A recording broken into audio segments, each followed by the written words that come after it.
Si Aldo ini nggak keluar rumah nih bang selama 3 hari 4 harian. Warga curiga dong, kayak ini anak nih kemana nih? Jangan-jangan ada orang yang sengaja ngebuang dia ke pasar. Iya. Biasanya kan kalau orang ODGJ kayak gitu kan kalau dibuang ke pasar kan udah nggak inget. Iya, udah inget pulang nih. Nggak inget pulang kan.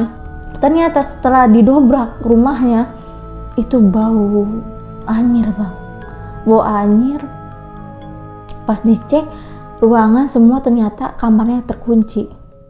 Pas kamarnya terkunci itu didobrak dan itu ada si Aldo bang. Hah? Lagi gantung diri di situ. Ada salah satu warga yang nggak sengaja, kayaknya sih tetangganya dia lewatin depan rumahnya dia tuh kan masih ada pagar polisi tuh mas. Iya, pembatas ya. Pembatas polisi tuh. Warga itu lewatin rumahnya dia dan dia lagi duduk di situ.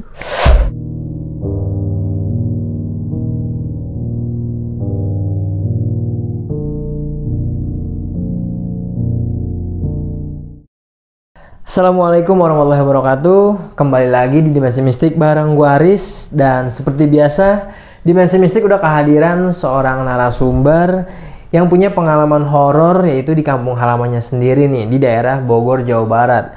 Dimana di kampung halamannya ini tuh sempat geger nih warga sekitar karena pernah ada kejadian seorang warga sekitar itu meninggal dengan cara gantung diri nih, dan akhirnya arwahnya ini gentayangan neror warga sekitar. Dan seperti apa kejadiannya? Jadi langsung aja kita sapa narasumbernya. Halo, assalamualaikum Kak Mariam. Waalaikumsalam. Terima kasih banyak Kak Mariam ya. Akhirnya udah datang nih ke Dimensi Mistik nih. Iya. Dan katanya Kak Mariam ini punya pengalaman atau kejadian horor nih di kampung halamannya nih ya. Iya. Ini kalau boleh tahu kejadiannya seperti apa nih Kak Mariam? Iya, kejadian itu benar-benar membuat geger. Sebenarnya tuh kejadian itu di desa tetangga, cuma terdengar sampai ke desa saya gitu. Dan itu gegernya itu karena orang yang tidak terlalu akrab sama saya cuma kenal doang, itu gantung diri gara-gara judi online. Gantung diri gara-gara judul nih? Iya, dan berguru dia. Akhirnya dia berguru nih? Akhirnya, ya dia pengen kekayaan instan, tiba-tiba dia gantung diri. Dan akhirnya dia bergentayangan nih? Iya, arwahnya menjadi penasaran sampai detik ini, padahal dia udah meninggal 8 bulan yang lalu. Udah meninggal 8 bulan yang lalu kejadiannya nih? Dan akhirnya bikin geger atau bikin warga sekitar ketakutan nih? Bikin warga sekitar ketakutan. Itu masih letaknya di daerah Jawa Barat nih ya? Masih Jawa Barat, dan dia tuh punya julukan sendiri, yaitu kuntilanang. Kuntilanang nih? Kuntilanak. Gila ya, tapi kayaknya ini bakal seru banget nih ceritanya Kak Mariam ya. Iya. Tapi boleh kita tahan nih Kak ceritanya, nanti kita lanjut di cerita lengkapnya. Oke. Ya, tadi kalian udah denger sendiri nih gimana kisi-kisi atau cerita pendek dari Kak Mariam barusan. Tapi lagi-lagi seperti biasa, sebelum gue lanjut ke ceritanya Kak Mariam, di sini gue mau infoin dulu buat kalian kalau kalian punya pengalaman horor kisah nyata, mau jadi narasumber langsung seperti Kak Mariam di sini, bisa banget kalian langsung aja chat cerita kalian ke nomor WhatsApp di bawah ini, atau kalian bisa kirim cerita kalian ke Instagram Dimensi Mistik nih. Nah, kalian DM aja di situ, dan biar mempermudah nanti linknya gue cantumin di kolom deskripsi.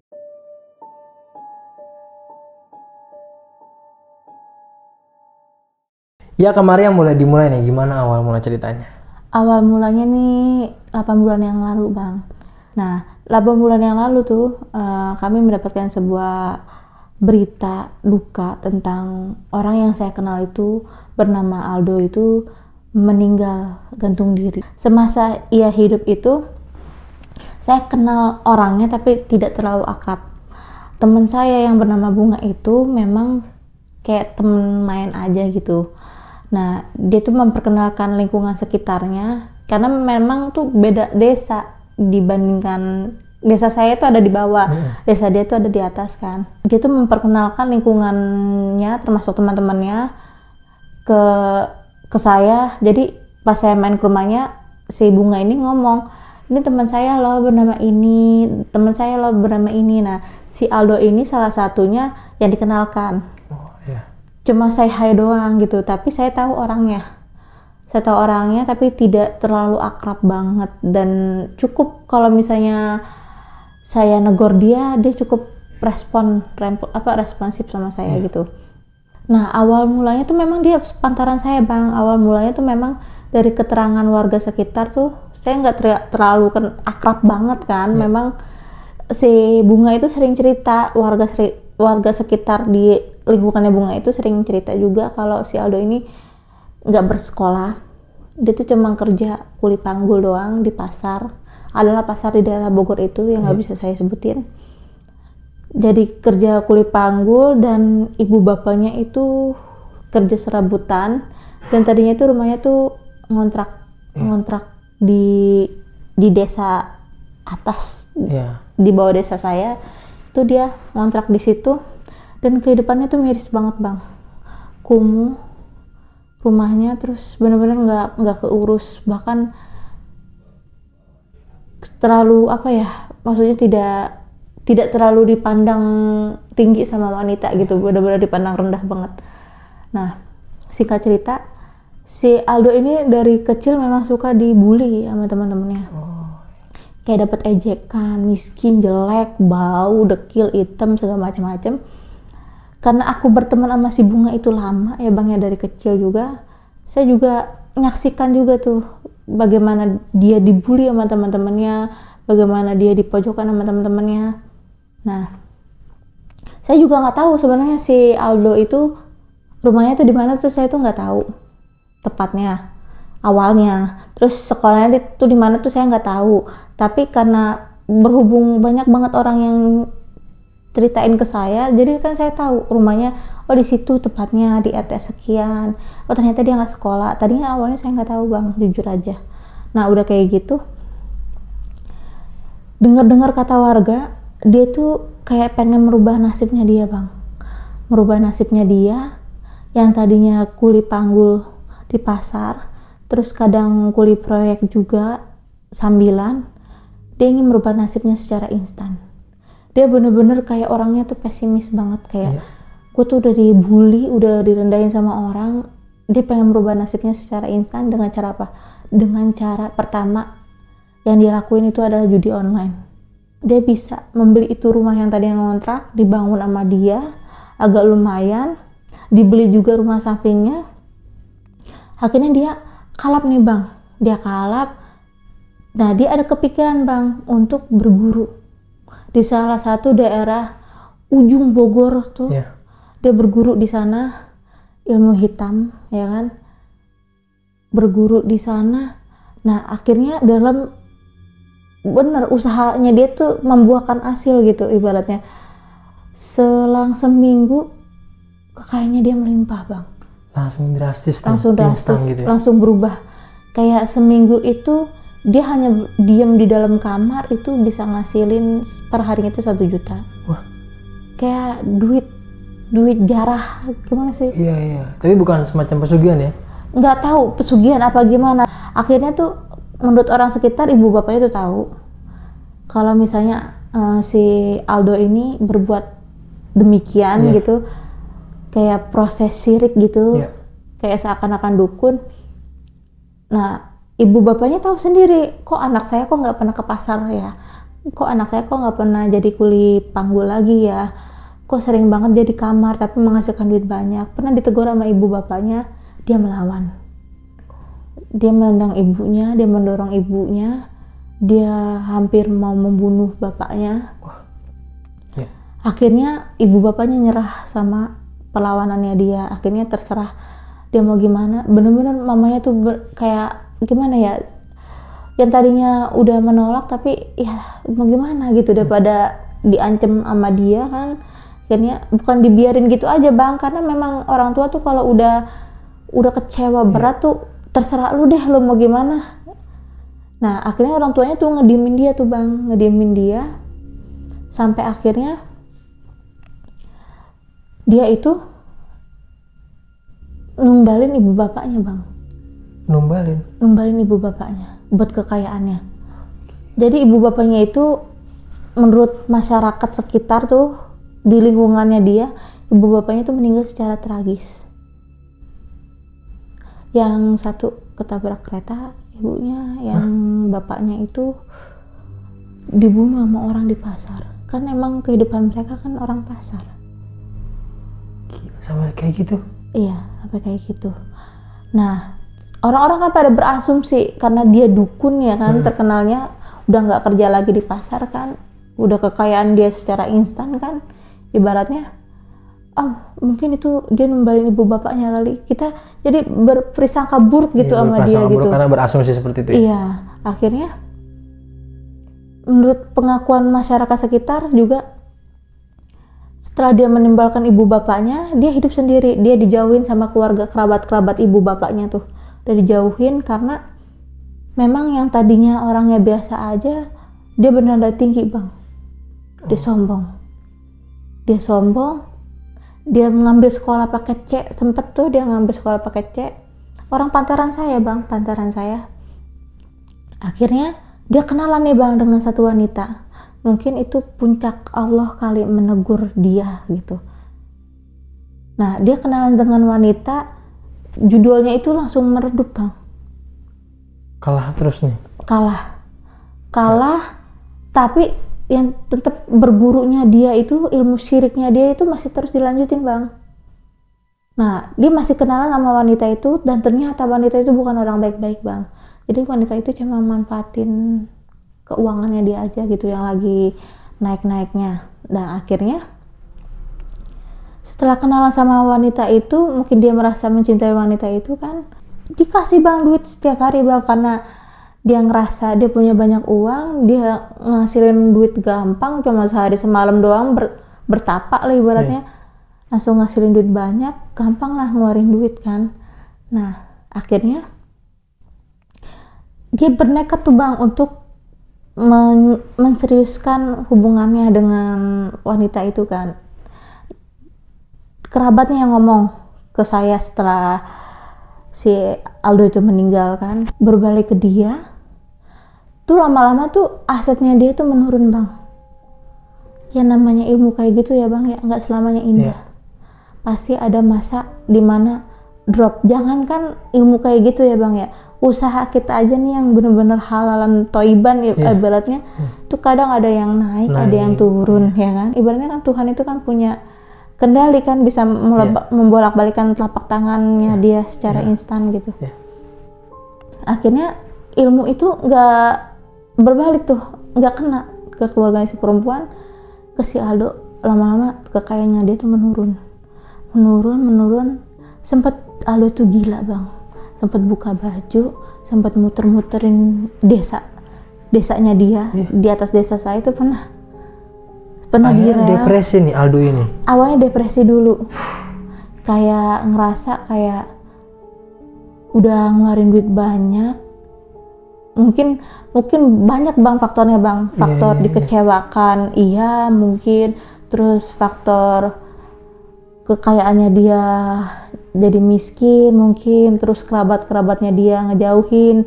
Nah salahnya kerabatnya dia dulu, saat dia udah turun kayak gitu, seharusnya diajak. Seharusnya yang namanya saudara ya. Namun balikin lagi, saudara kan nggak selamanya baik kan, ada yang begitu, ada yang begini kan. Tapi kalau menurut saya saudaranya itu salah. Karena kenapa? Kita nih udah tahu nih saudara kita begitu, seharusnya dirangkul gitu, diajak berobat supaya sembuh mentalnya dia atau gimana gitu. Enggak didiemin bang, sampai telanjang di tengah rel, kan rumahnya kan deket rel. Tuh sampai lari-larian. Tapi anehnya itu tuh nggak ketabrak, karena kan rel itu kan nggak ada palang pintunya bang. Aneh itu nggak ketabrak. Palang pintu. Nggak ketabrak kan, seharusnya kan orang yang kalau lari-larian di sana kan nggak ada palang pintu kan ketabrak. Kayak ini nggak ketabrak sama sekali. Nah setelah itu nama si Aldo ini mulai sepi. Kayak Aldo kok nggak pernah lari-larian lagi ya, dia jalan ya tambah baju ya. Mungkin dia capek kali di rumah kali. Nah si Aldo ini nggak keluar rumah nih bang selama 3 hari 4 harian. Warga curiga dong, kayak ini anak nih kemana nih? Jangan-jangan ada orang yang sengaja ngebuang dia ke pasar. Biasanya kan kalau orang ODGJ kayak gitu kan, kalau dibuang ke pasar kan udah nggak inget. Udah nggak inget pulang ya. Nggak inget pulang kan. Ternyata setelah didobrak rumahnya itu bau anyir bang, bau anyir. Pas dicek ruangan semua ternyata kamarnya terkunci. Pas kamarnya terkunci itu didobrak dan itu ada si Aldo bang. lagi gantung diri di situ tanpa mengenakan pakaian. Udah keadaan gantung diri nih? Iya, udah keadaan gantung diri tanpa mengenakan pakaian. Dan isi rumahnya itu udah carut marut. Dan listriknya itu udah nggak nyala ternyata sebulan. Dia nggak mampu bayar listrik, Bang. Dan keluarganya nggak ada yang peduli. Nah, pas saat berita tentang Aldo meninggal itu, nggak tahu kenapa tuh 8 bulan yang lalu itu saya tuh kayak pengen nengokin mama saya ke Cibinong. Saya sampai izinkan ke suami, boleh nggak nginep di rumah mama saya, izinin ya. Boleh, nggak apa-apa nginep. Akhirnya nginep tuh Bang, saya tuh Bang. Nah pas nginep, paginya itu saya ditelepon sama Bunga nih. Awalnya mamanya Bunga dulu telepon ke mama saya. Ada Mariam nggak? Mariam suruh kesini ke tempat saya. Kenal si Aldo nggak? Aldo ini nih lagi rame nih dibicarain. Ya namanya pikiran orang tua ya Bang ya. Kali saya ada masalah gitu sama si Aldo itu. Nah akhirnya mama saya ngomong nih, lu kenal nggak sama si Aldo? Aldo lagi ada masalah nih di lingkungannya. Di mana? Di desa sebelah tuh di atas. Nah akhirnya pas saya angkat teleponnya, ternyata teman saya si Bunga itu yang ngomong, lu kenal Aldo nggak? Aldo mana? Aldo yang waktu itu kita ketemu, yang lu negor dia balas respon lu. Oh yang deket rumah lu ya? Iya. Kenapa emang? Dia gantung diri coy, dia bilang gitu. Akhirnya saya kesana tuh Bang, subuh Bang, saya kesana Bang. Terus sebelum saya kesana, teman saya ngomong dulu ke saya, tolong dong bantuin nih, masyarakat di sini pada nggak mau nyolatin. Dia bilang pada nggak mau bantuin makamin, soalnya si Aldo suka berguru. Dia bilang begitu kan. Ya udah saya datang deh ke sana dah. Terus kata mama saya, kenapa gantung diri temen lu? Iya, saya bilang aja temen. Daripada kalau bilang bukan teman saya, terus saya dilarang. Akhirnya saya kesana tuh lillahi ta'ala tuh Bang, karena Allah tuh Bang.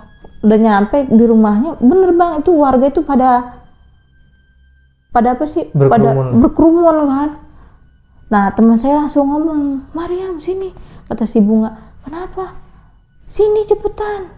Nah coba sini lihat, awas minggir. Kamu gak usah masuk, kata warga. Polisi mau datang dulu, mau otopsi gitu, mau perkarain gitu, ini murni bunuh diri apa enggak gitu.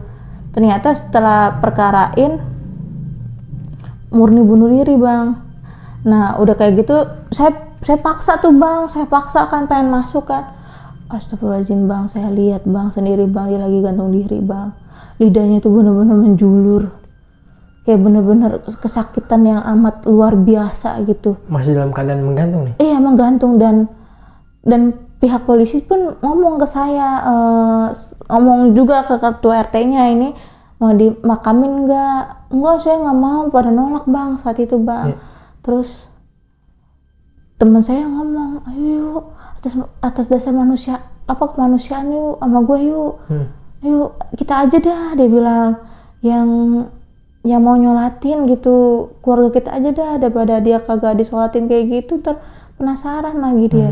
Nah akhirnya udah, kalau emang saya ngomong ke yang tokoh setempat tuh, RT RW-nya tuh, saya ngomong, ya udah kalau misalnya memang nggak mau disolatin ini, saya aja, atas dasar kemanusiaan, saya mau sama teman-teman saya tuh nyolatin gitu.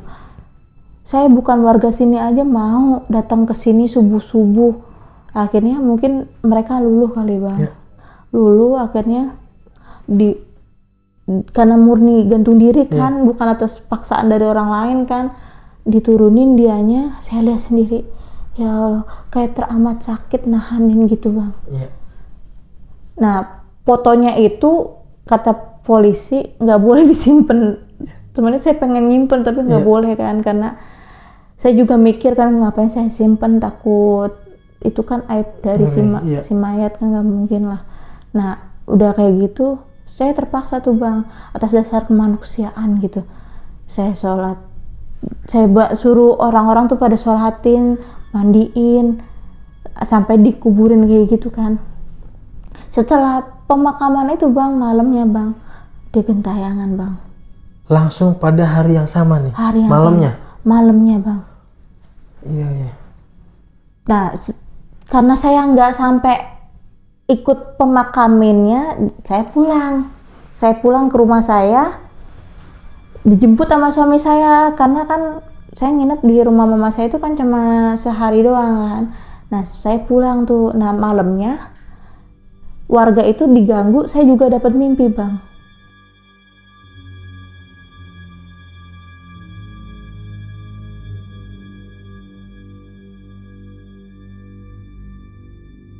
Nah, saya di mimpinya itu si Aldo ini ngucapin terima kasih ke saya. Si Aldo ini? Terima kasih ya, Mariam udah menyempurnakan jasad saya. Di mimpinya seperti itu. Nah, udah kayak gitu, saya paginya tuh langsung WA si Bunga kan.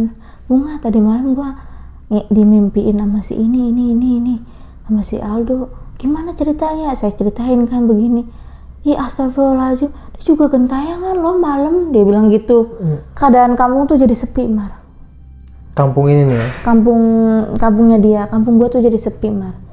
Sepi, bener-bener sepi. Dia bilang, kampung gua bener-bener sepi, Mar. Dan anehnya itu, di jam 11 malam, tiba-tiba dia duduk. Ada salah satu warga yang nggak sengaja, kayaknya sih tetangganya dia, lewatin depan rumahnya dia, tuh kan masih ada pagar polisi tuh, Mas. Iya, pembatas ya. Pembatas polisi tuh. Warga itu lewatin rumahnya dia dan dia lagi duduk di situ. Ada warga yang lihat nih? Ada warga yang lihat. Nah, akhirnya setelah warga lihat itu di situ, warga itu buru-buru lari ke rumahnya. Iya. Dan ngomong ke keluarganya dulu, si Aldo duduk di rumah. Lu salah ngeliat kali. Enggak, si Aldo duduk di rumah. Nah, besokannya paginya nggak ada yang berani tuh, Bang, tetangganya dia tuh, Bang, lewat rumahnya dia tuh, Bang, malah muter tetangganya. Iya, iya. Nah, dari tetangganya itu yang ngeliat itu menyebar. Kalau si Aldo itu ngomong duduk di situ kayak mau negor dia gitu. Iya, iya. Nah, akhirnya dibuktikan sama warga, bener nggak nih, di malam berikutnya di jam yang sama, Bang, jam 11 malam, si Aldo itu ada di situ juga. Masih di tempat yang sama nih, iya, di rumahnya gitu. Tapi pakaiannya tuh bener-bener kayak mirip Kunti. Kayak mirip Kunti? Iya. Kayak gimana sih kalau Kunti pada? Iya, perawakannya kayak dasar Kunti gitu. Iya. Tapi dasarnya ini benar-benar lusuh, keabu-abuan kayak gitu. Iya, iya, iya. Dan wajahnya itu mirip Aldo. Warga itu membuktikan omongan tetangga dari si Aldo ini, iya, bener nggak gitu. Ternyata, iya bener itu si Aldo. Posisinya, maksudnya kondisinya lagi seperti apa nih? Memang tuh si Aldo tuh suka duduk di kursi rotan depan rumahnya. Dia tuh memang dia tuh suka. Iya. Suka duduk di sana, suka ngelamun di sana. Terus kadang nih, Mas, di malam Selasa yang tadi saya sebutin itu, dia tuh sering lewat. Kan jadi kan gimana ya? Desa itu kan, ini kan rel. Ini kan naik ke atas kan udah desa tetangga tuh. Nah, di bawah saya tuh, di bawahnya tuh desa saya kan, tempat mama saya. Nah, di desa atas itu ada jalanan cukup besar. Nah, itu kalau malam itu ada orang yang sering lihat tuh di jam 12 ada bapak-bapak pakai daster. Orang yang lihat di situ ada bapak-bapak pakai daster, pakainya rusuh dan lagi nangis. Dan semenjak kematiannya dia tuh desa itu tuh jadi sepi. Jadi sepi banget nih keadaannya nih. Keadaannya jadi sepi. 2 bulan setelah dia meninggal itu tuh desa tuh sepi banget. Nggak ada yang berani lewat sana. Iya, iya.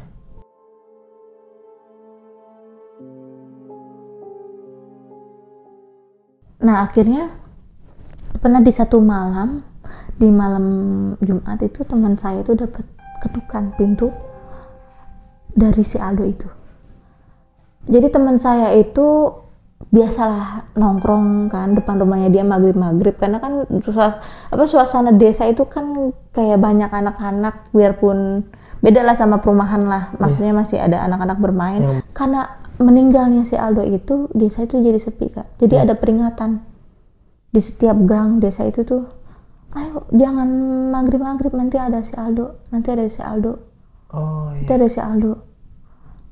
Bahkan orang di desa itu tuh ngejulukin dia tuh ada si Lanang kan anak laki-laki, ada si Lanang. Ada julukannya nih. Julukannya dibikin julukan, nanti ada si Lanang. Iya. Lanang ini nanti incer kamu nih, anak-anak yang baru pada mentik lah ibaratnya. Akhirnya pada masuk tuh. Nah teman saya di luar, awalnya teman saya di luar. Nah dipikir teman saya tuh orang ibu-ibu biasa gitu lewat. Maghrib tuh, Bunga, lah ibu-ibu kok suaranya kok berat, kata si Bunga tuh. Terus kata temannya, kan gue udah bilang masuk, ada si Lanang. Akhirnya masuk tuh pintu dikunci kan, gak berani keluar malam. Nah si Bunga itu cerita sama saya besokannya, tapi ini saya ceritain tentang dia alamin dulu ya. Pas malamnya itu sekitar jam 11-an tuh, 11 loh bang, ini menurut saya tuh masih sore, ada ketukan. Bunga, bukain Bunga, ini saya. Terus kata mbaknya, jangan disautin. Bunga, kayak orang bener bang, kayak orang manusia biasa gitu. Terus dengan sok beraninya nih teman saya ngomong, siapa? Aldo.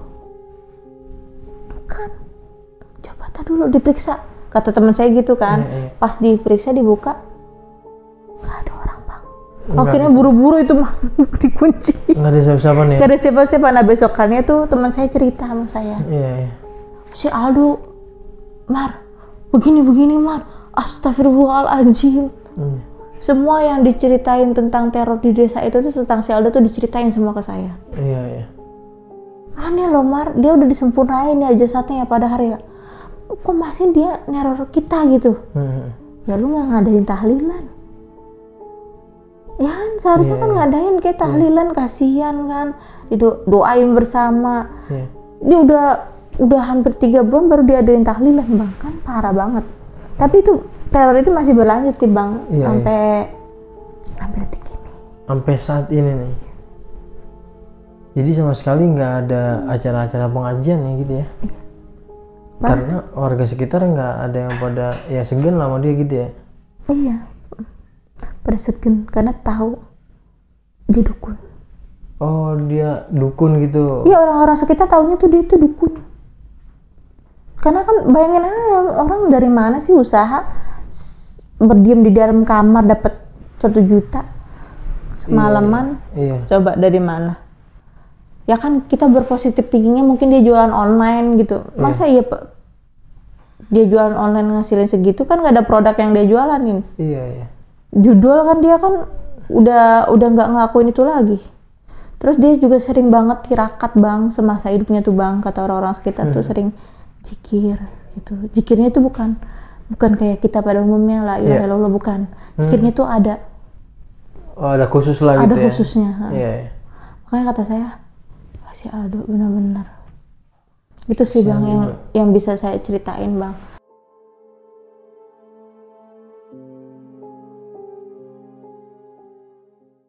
Ya Kak Maryam, berarti memang si sosok yang dikenal di warga sekitar ini, kuntilanak ini, si almarhum Aldo ya? Iya.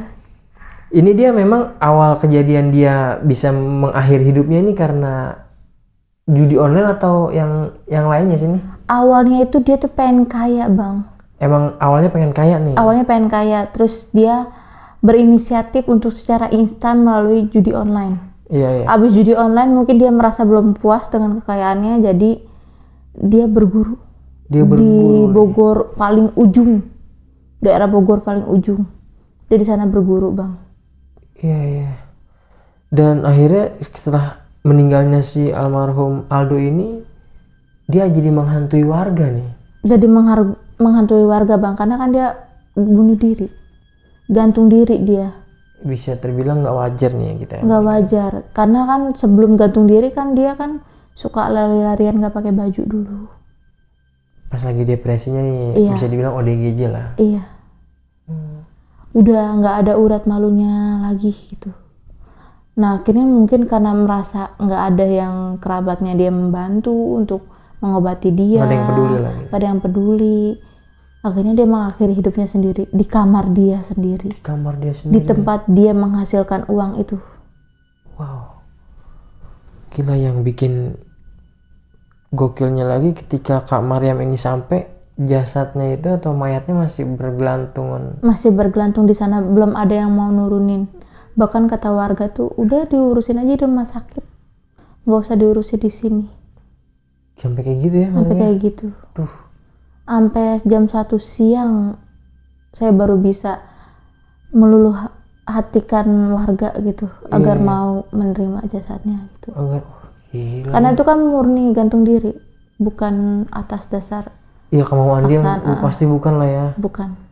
Wah gila, bagus ada Kak Maryam nih ya, maksudnya ya yang meluluhkan hati warga sih. Sebenarnya dari bunga sih, cuma bunga tuh kalah suara gitu. Oh iya iya. Karena mungkin warga itu sekitar pada warga tetangga aja mau menolong, masa kita kok enggak gitu. Jadi Oh iya, cerminan karena nggak gitu. enak lah nih. Seperti Setidaknya itu. warga sebelah tetangga aja punya rasa peduli nih gitu ya. Betul. Dan yang gilanya lagi nih, katanya ketika dia baru meninggal tadi kan dicerita di awal ya. Jadi si almarhum Aldo ini ada di depan rumahnya nih. Ada di warga depan yang lihat. rumahnya. Warga yang lewat Iya iya iya. lagi duduk aja gitu. Lagi duduk aja nih. Dan bener wajahnya tuh bener-bener mirip Aldo. Mirip Aldo. Mirip Aldo. Dan akhirnya dijuluki dengan, Kuntilanak. karena dengan rambutnya yang panjang gondrong ini tadi. Iya, karena memang nggak terurus. Iya, karena udah nggak terurus ya. Iya. Udah berbulan-bulan gitu. Udah berbulan-bulan lamanya. Itu kejadiannya tuh pas umur dia 20 tahunan. Sekarang kan dia pantaran saya, umur 27-an. Berarti udah tahunan nih. Iya, dia baru meninggal 8 bulan yang lalu. Iya. Berarti kan udah lama banget kan. Udah lama. Dan tadi keluarganya, ibu bapaknya sendiri udah meninggal dijadiin Ditumbalin juga sama dia. Gila ya, si ibu bapaknya aja ditumbalin nih ya. Bahkan keluarga dari si perempuannya juga ditumbalin kan. Si ibunya itu cacat, si ibu perempuannya itu. Berarti bisa dibilang nih kita narik garis merahnya aja, mungkin warga murka nih kayak dengan kelakuannya sih. Iya, mungkin warga tuh malu lihat kelakuannya dia. Iya, kelakuannya kayaknya Karena bener-bener ditonjolin banget gitu. Kayak gue nih kerja bisa ngasilin duit banyak tuh dalam satu malam, gue bisa sombong. pokoknya dia tuh, omongannya tuh tinggi. Dia bisa bangun rumahnya, dia bisa punya kekayaan. Iya iya iya. Intinya hidup kembali lagi ya, sistem ya alam lah, tabur tuai lah ya. Iya. Apa yang kita tanam itu yang kita dapat lah gitu ya. Iya. Terima kasih banyak Kak Maryam. Iya, terima kasih. Sehat terus buat Kak Maryam dan semoga karirnya semakin lancar, semakin sukses ke depannya. Makasih banyak Kak Maryam ya. Makasih. Salam buat keluarga.